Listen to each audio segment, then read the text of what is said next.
नमस्कार दोस्तों, मैं अंकुर उपाध्याय स्वागत करता हूं आप सभी का आपके अपने YouTube channel share market analysis में। बाजार में आखिरी के कुछ मिनटों में एक शार्प डिप देखने को मिला है और निफ्टी ऐसा लग रहा है कि 22,000 का लेवल ब्रेक करने के लिए तैयार है। आज के बाजार में दो बड़ी बातें रही जो मैं आप सभी के साथ डिस्कस करना चाहूंगा कि आप उस पर थोड़ा फोकस करें। पहली पॉइंट तो ये था कि बाजार में ग्लोबली संकेत नेगेटिव थे, तो ये आपको और मुझे कहीं ना कहीं पता था कि मार्केट गैप डाउन हो सकता है, जिसको लेकर कल रात 9:30 बजे वीडियो डाली थी। क्लियरली बोल दिया था मार्केट गैप डाउन हो सकता है, लेकिन उस गैप डाउन पे खरीदारी करनी है, ये भी आपसे कहा था। और एक आपके लिए मैंने क्राइटेरिया भी रखा था कि भैया खरीदारी गैप डाउन पे करनी है, यानी कि 9:15 पे बाजार नीचे खुले खरीद लेना, लेकिन 10 बजे के बाद आएगा फ्रेश अप मूव या डाउन मूव। यानी कि 10 बजे तक फिर मार्केट जो भी करेगा मेरे को फर्क नहीं पड़ता। 10 बजे के बाद 22,000 के ऊपर टिक रहा है तो मेरा व्यू पॉजिटिव बनेगा, 22,000 का सपोर्ट बनेगा और मेरा टारगेट 180-150 का बनेगा। 22,200 में क्रॉस होते हुए इतनी जल्दी नहीं देख रहा हूं। यह सब तब होगा जब 10 बजे के बाद 22,000 के ऊपर निफ्टी है और फ्रेश बाइंग आ रही है। अब आज के ट्रेडिंग सेशन में गैप डाउन हुआ हमारी उम्मीद के अनुसार, लेकिन वो तुरंत रिकवर कर गया, कोई नहीं ले पाया होगा। एंड हाई लगाया 22,073 का, 100 का भी नहीं लगा, मतलब ज्यादा तेजी बनी नहीं और वापस नीचे आ गया। तो ग्लोबल संकेत नेगेटिव थे, लेकिन एफआईडीआईज का पॉजिटिव फ्लो था। तो उस पॉजिटिव फ्लो के चलते मैं पॉजिटिव था कि अगर गैप डाउन हो तो उस पर खरीद लेंगे। आज पूरे दिन बाजार में हमने क्या देखा, ग्लोबल संकेत से नेगेटिव खुला, लेकिन बाजार ऊपर नहीं आ पा रहा है, ऊपर जा ही नहीं पा रहा है। 22,050 जैसे तैसे पहुंचता है, वापस से शार्प डिप आती है, फिर 22,000 पे लाके खड़ा कर देती है। तो ऊपर से सेलिंग आ रही है। अब इससे भी इंटरेस्टिंग क्या है वो समझिए। जो सेलिंग है वो दिग्गजों में है। मिड कैप इंडेक्स 1% ऊपर है और स्मॉल कैप इंडेक्स आधे % ऊपर है, लेकिन ब्रॉडर मार्केट नीचे है। तो मिड कैप और स्मॉल कैप, जिसे ब्रॉडर मार्केट हम कहते हैं, इंडेक्स लेवल पे हरियाली शो कर रहे हैं, वो भी अच्छी खासी, लेकिन मार्केट में नंबर ऑफ शेयर्स लाल निशान में है। तो पूरा बाजार डिफरेंट है। आपको यह बाजार कुछ भी नहीं बताएगा कि इसमें तेजी हो रही है या मंदी हो रही है।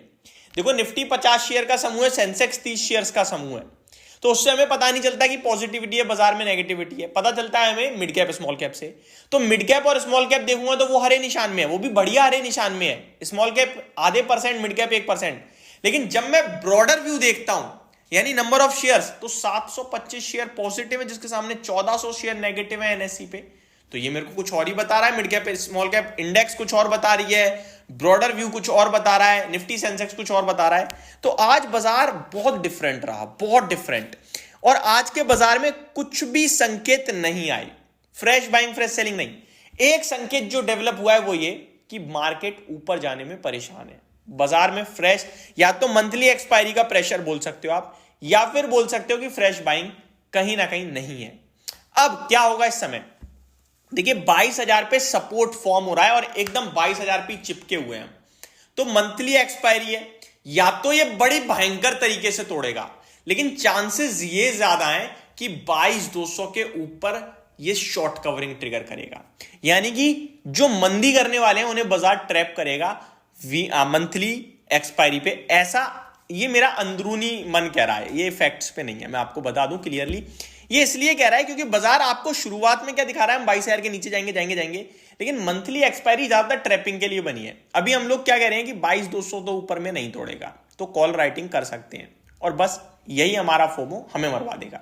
तो ये इस समय बाजार का खेल दिख रहा है मेरे को, और बाजार जो दिखा रहा है वो ये दिखा रहा है कि मैं 22 तोड़ दूंगा, 22,000 तोड़ दूंगा। यानी कि शो जो हो रहा है वो ये कि तोड़ दूंगा। अब जो शो हो रहा है उसी को ट्रैप कर लेगा या जो शो हो रहा है वही करेगा बाजार, ये देखते हैं।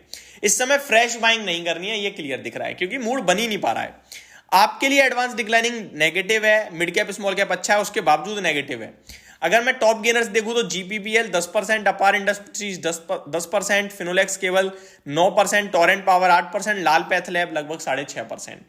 गिरावट टाटा इन्वेस्टमेंट 5% नीचे है, Sumitomo Chemical 4%, JBM Auto 4%, STL Tech 4%, All Cargo में भी लगभग 4% के करीब की गिरावट है। मैनकाइंड फार्मा आज मैंने आप सभी के साथ 2160 रुपए पे डिस्कस किया था कि इसे बेचना मत, जितना खरीदना है खरीद लो। अभी करंटली 2260 ट्रेड कर रहा है, सिंगल डे में 100 रुपए भाग चुका है, ऑलमोस्ट 5% होता है जो कि, तो बढ़िया मूव आ गया है। निफ्टी में 30 शेयर्स नेगेटिव है और 20 पॉजिटिव है। और निफ्टी को गिराने का काम कौन कर रहा है, चलिए वो भी देख लेते हैं। करंटली 22,000 पे निफ्टी पूरा खड़ा है, गिराने का काम रिलायंस कर रहा है, 24 पॉइंट नीचे है, कंट्रीब्यूशन कर रहा है 24 पॉइंट्स का निफ्टी में। एचडीएफसी बैंक 18 पॉइंट्स का कंट्रीब्यूशन कर रहा है और भारतीय एयरटेल 15 पॉइंट्स और इन्फोसिस 14 पॉइंट्स का। तो ये कुछ स्टॉक्स हैं जो निफ्टी पे प्रेशर बनाने का काम कर रहे हैं। हालांकि अगर एकदम एकदम पॉइंट टू पॉइंट टिक मारोगे तो अभी भी 22,000 के ऊपर ही है निफ्टी, 22,005 पे है। बट ये चीजें अच्छी नहीं लग रही हैं, जहां ऊपर टिकने में मुश्किल आ रही है, ये क्लियर दिख रहा है। लेट्स सी बाजार कल कैसा ट्रेड करता है, एंड देन आपके लिए डायरेक्ट एक्सपायरी ही आ जाएगी। तो प्रीमियम्स भी काफी तेजी से टूट रहे होंगे, उन्हें थोड़ा सा संभाल के काम करना। Thank you so much for watching this video, have a great day guys.